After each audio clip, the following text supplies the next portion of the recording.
অনুষ্ঠান বাড়ির দুধ শুক্তো খেতে বেশ ভালোই লাগে। চলুন আমি আজকে এই দুধ শুক্তোয় কীভাবে বানিয়েছিলাম পুরো রেসিপিটাই আপনাদের সাথে একটু শেয়ার করি। আমি অনুষ্ঠান বাড়ির স্টাইলে বানিয়েছিলাম। প্রথমেই কড়াইতে পাঁচফোড়ন আর রাঁধুনি দিয়ে শুকনো খোলায় একটু নেড়ে নিয়ে গুঁড়ো করে নেব। প্রথমেই এটা গুঁড়ো করে রেখে দেব, তারপরে অন্যান্য কাজগুলো করব। সমস্ত কিছু গুছিয়ে রেডি করে নিয়ে তারপরে শুরু করে দেব রান্না করতেই। কড়াইতে তেল দিয়ে দিলাম, তেলটা গরম হয়ে গেলে প্রথমেই উচ্ছেগুলো ভেজে নেব।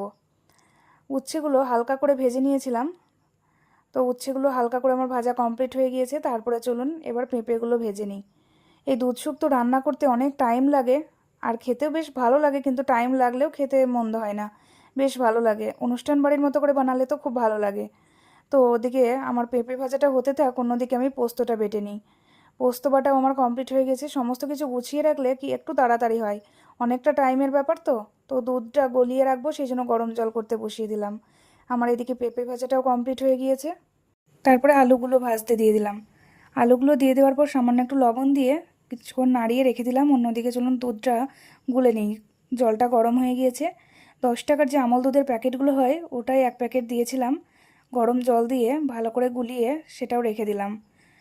আস্তে আস্তে সমস্ত কিছু গুছিয়ে নিচ্ছি, না হলে একবারে খুব ঝামেলা মনে হয়। তো তারপরে দুধটা গুলিয়ে রাখার পর আলুটাও ভাজা হয়ে গিয়েছে। তারপরে দিয়ে দিলাম কাঁচা কলা। কাঁচা কলাগুলো ভাজা হয়ে গিয়েছে। কাঁচাগুলো ভাজা হয়ে গেলে কড়াইয়ে আরেকটু তেল দিয়ে সজনের ডাঁটা আর পটল দিয়েছিলাম। অনেক রকম সবজি দিয়েছিলাম, পটলটা না দিলেও হয়, তবে ঘরে ছিল বলে দিয়েছিলাম। আর কিছু বরবটি দিয়েছিলাম। খেতে খারাপ হয়নি, বেশ ভালো লাগছিল খেতে। আজকে মানে অন্যদিন আরও অন্যদিন বানাই, তো সেই দিনের তুলনায় আজকের তরকারিটা বেশি ভালো হয়েছিল। তো তারপরে ঘরে বড়িটা শেষ হয়ে গিয়েছিল, দুটো ছিল, সেই জন্য সেটা একটু ভেঙে দিয়ে দিলাম।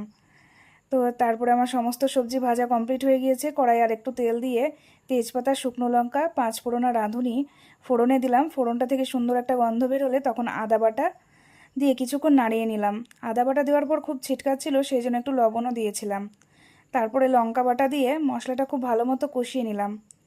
মশলাটা খুব ভালো মতো কষিয়ে নেওয়ার পর যে সবজিগুলো ভেজে রেখেছিলাম সেই সবজিগুলো সব দিয়ে দিলাম। তারপরে সবজিগুলো দিয়ে দেওয়ার পর যে মশলাটা প্রথমে গুঁড়ো করে রেখেছিলাম সেই মশলাটা একটুখানি দিয়েছিলাম। আর যে পোস্তটা বেটেছিলাম সেই পোস্তটা দিয়ে দেওয়ার পর বাটি ধোয়া জল দিলাম, দিয়ে কিছুক্ষণ নাড়িয়ে যে দুধটা গুলে রেখেছিলাম সেই দুধটা দিয়ে দিলাম। তার আগে চিনি দিয়েছিলাম, ½ চা চামচ মতো চিনি দিয়েছিলাম। দুধ দেবো তো সেই জন্য খুব বেশি চিনি দিইনি, সামান্য একটু চিনি দিয়েছিলাম। তারপরে পুরো দুধটাই দিয়ে দিলাম, যে দুধটা গুলে রেখেছিলাম সেই দুধটা দিয়ে দিলাম।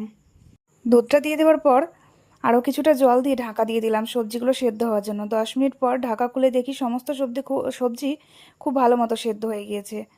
রান্না প্রায় কমপ্লিট